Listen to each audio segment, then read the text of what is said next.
Test. English practice day March 27th, 2024. This is NPR News podcast, the 5 p.m. edition. Live from NPR News in Washington, I'm Jack Spear. Within hours of Tuesday morning's horrific bridge collapse near the port of Baltimore, the White House pledged the federal government will pay to rebuild the structure. Here's more on what that will entail. At a White House briefing, Transportation Secretary Pete Buttigieg said he couldn't give a cost estimate of what it would take to rebuild the bridge or how long it would be before the port is reopened. Buttigieg said the federal government would use an emergency relief fund to reopen the port, but that it was also likely the administration would need to ask Congress for money to rebuild the bridge. Asked whether the Republicans in Congress would agree to that request, Buttigieg said infrastructure is, or at least ought to be, a bipartisan priority. President Biden's infrastructure bill was passed with bipartisan support, but it's an election year and Congress is having trouble getting anything done. Mara Lyonson, NPR News. The White House. A bipartisan group of legal experts is calling on Congress to impose limits on its sweeping presidential power. NPR's Carrie Johnson reports on efforts to overhaul the Insurrection Act of 1807. The law gives presidents the power to use federal troops on American soil to curb insurrections or rebellions here at home. Legal experts say it operates as a blank check for the president, and it's easy to imagine possible abuses. They are pressing Congress to narrow how a White House can use that power and to demand that presidents consult with state officials and federal lawmakers. They also want to see Congress impose time limits on the Insurrection Act authority to make sure that troops disperse after an emergency ends. It's not clear whether there's enough support to move the proposal before the November election in this closely divided Congress. Carrie Johnson, NPR News, Washington. Not clear. Walt Disney and the state of Florida say they've reached a settlement ending a year-long legal dispute. NPR's Greg Allen reports the dispute began when Disney CEO said he'd worked to overturn a law critics called Don't Say Gay. The Parental Rights and Education Act restricts how issues involving sexual orientation and gender identity are discussed in the schools after Disney CEO criticized it.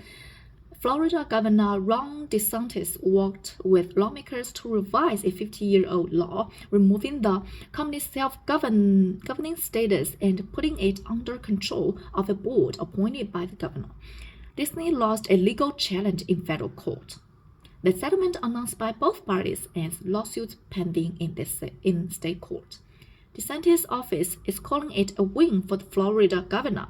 In a statement, Disney says the settlement, quote, opens a new chapter of constructive engagement with the new leadership.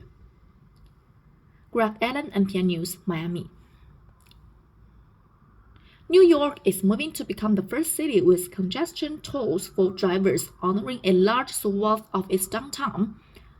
Transit authorities approving a congestion pricing plan would authorize a 15 toll for passenger vehicles entering the city during the day below 16th Street, zone roughly south of Central Park. Stock sold on Wall Street, the Dow rose 475 points. This is NPR. The president of France and Brazil have announced a plan to invest more than $1 billion in the Amazon, including rainforest protections. NPR Eleanor Beardsley reports the agreement came as French President Emmanuel Macron visits Brazil, neighboring French Guiana. The money will be spread over the next 4 years to protect the rainforest in Brazil and parts of French Guiana from deforestation and other threats. Macron and Luiz Inácio Lula da Silva are meeting to revive the relationship between their countries after years of frictions with former President Jair Bolsonaro. The two presidents also met with indigenous leaders and witnessed a protest by Greenpeace Brazil with banners that read, "No oil in the Amazon." In the past, Brazil's government has contemplated allowing the tapping of oil in the rainforest region. The two leaders said they are seeking to set a common course to fight both climate change and poverty, and will also boost trade relations between their nations. Eleanor Beardsley, NPR News, and Paris. It's probably not something you've noticed, but the Earth has been spinning a bit faster, and for the first time in history, world timekeepers may have to do some adjusting to keep up. Newly published research shows a slight increase in rotation could require global timekeepers to subtract a second from clocks in a few years, something known as negative leap second. Change could take place around 2029. Changes in the Earth's core have been triggering the speed up, though rapid ice melting at both of the Earth's poles have counterbalanced that to some degree. Critical futures prices moved higher today. Oil was moved lower, rather. Oil down 27 cents a barrel to settle at 81.35 a barrel in New York. I'm Jacksonville, NPR News in Washington. That's all for this podcast. Practice complete.